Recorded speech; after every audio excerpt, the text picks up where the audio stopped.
Bonjour à tous et bienvenue dans ce nouvel épisode de Fans de Polar. Aujourd'hui, la suite de notre série Profession avec un milieu professionnel assez particulier, à savoir l'œnologie, l'étude du vin, les intrigues qui se déroulent dans des vignobles ou qui tout du moins impliquent des professionnels de la fabrication du vin et de son expertise. Alors, comme d'habitude, une petite sélection télévisuelle essentiellement aujourd'hui, avec des téléfilms et des séries ou épisodes de séries. Le sujet me lance sur une série toute trouvée, à savoir Le sang de la vigne. Alors, je ne vais pas beaucoup développer quelques points essentiels. La série se passe vraiment dans le milieu du vin, sa fabrication, ses fournisseurs, etc.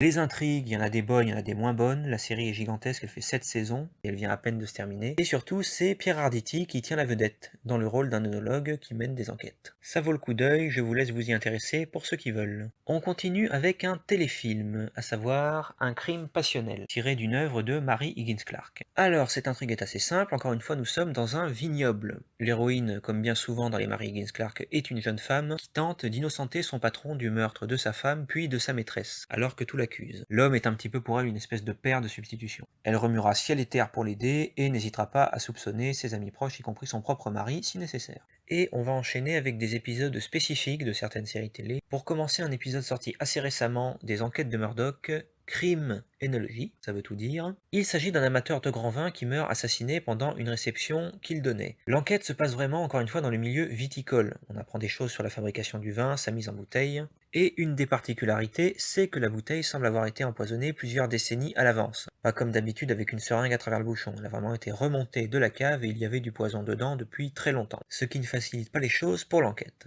En plus de ça, Murdoch enquête aux côtés de l'inspecteur Watts, un jeune inspecteur qui a tendance à lui taper un peu sur les nerfs, et le tandem est assez sympa à voir évoluer. Ensuite vient le tour d'un épisode de Monk, très justement intitulé Monk ne marche pas droit. Vous l'aurez compris, notre détective est bourré. Il est allé passer ses vacances dans une pension qui jouxte un vignoble, et pendant une séance d'énologie, des choses étranges se produisent. Il fait la connaissance d'un homme qui a complètement disparu le lendemain, et pourtant absolument tout le monde dans l'hôtel, clients, gérants, semble ne pas se souvenir de cette personne à l'exception de Monk. Et dans la mesure où il avait bu, lui-même doute de ses propres souvenirs. Je ne peux pas en dire beaucoup plus, l'épisode est drôle comme d'habitude, et assez original dans sa conception, je vous laisserai y jeter un œil. Notre tour d'horizon des crimes dans l'œnologie s'achève avec un épisode de Columbo, probablement un des meilleurs de la série, Quand le vin est tiré, où notre détective est opposé à un œnologue qui a assassiné son frère. D'une manière assez diabolique d'ailleurs, puisqu'il est parvenu à faire passer ça pour un accident, mais surtout à le tuer tout en se trouvant à l'autre bout du pays. Un alibi à toute épreuve. Comme toujours, l'épisode est drôle, mais pas seulement à cause de la performance de Peter Falk, mais aussi grâce à celle de Donald Pleasance, qui joue l'œnologue. Les deux personnages sont italiens, et très vite le courant passe bien entre eux. D'aucuns s'accordent à dire que c'est peut-être l'assassin avec lequel Columbo sympathise le plus dans la série. Et je dirais que c'est le cas, tout du moins du côté des personnages masculins. C'est sur un extrait de cet épisode que nous allons nous séparer. Comme d'habitude, j'espère que la vidéo vous aura plu. N'hésitez pas à laisser des suggestions de prochaines vidéos ou des commentaires, ou encore à mettre un petit pouce bleu et à vous abonner à la chaîne. Et comme toujours, je vous donne rendez-vous pour une nouvelle vidéo de fans de polar, en principe le mois prochain. À très bientôt!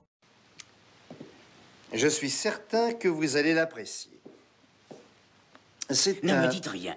Laissez-moi deviner.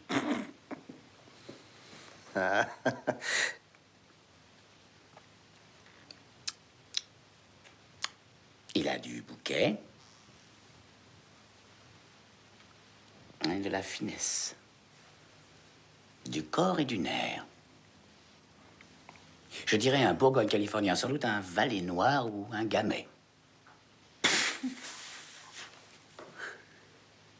Excellent, excellent, hein. Ah, vous m'étonnez. C'est en fait un valet noir. Oh, mais comment avez-vous fait? Très simple. Je sais que Carcini ne fait que 3 vins rouges. 2 types Bourgogne, le Valais noir et le Gamay. Et un Bordeaux, le Cabernet Sauvignon. J'ai déjà goûté le Cabernet Sauvignon et celui-ci a un goût très différent. Donc, ça ne pouvait forcément être qu'un Bourgogne. Ou bien un Valais noir, ou bien un Gamay. Vous êtes ce qu'on appelle un petit futé. J'ai un peu étudié la question. Et pourquoi est-ce que l'on vous a confié l'enquête? Vous êtes de la brigade criminelle. Ah, moi, je fais ce qu'on me dit. Hein. Non, mais avouez que c'est quand même bizarre. Est-ce que la police n'aurait soupçonné une sorte de coup monté? Ça, je ne suis pas dans le secret des dieux, mais vous n'avez pas à vous inquiéter, monsieur. Vous étiez à l'autre bout de l'Amérique le jour de sa mort, n'est-ce pas? Oui. Il faut que j'aille acheter une salade. Au revoir.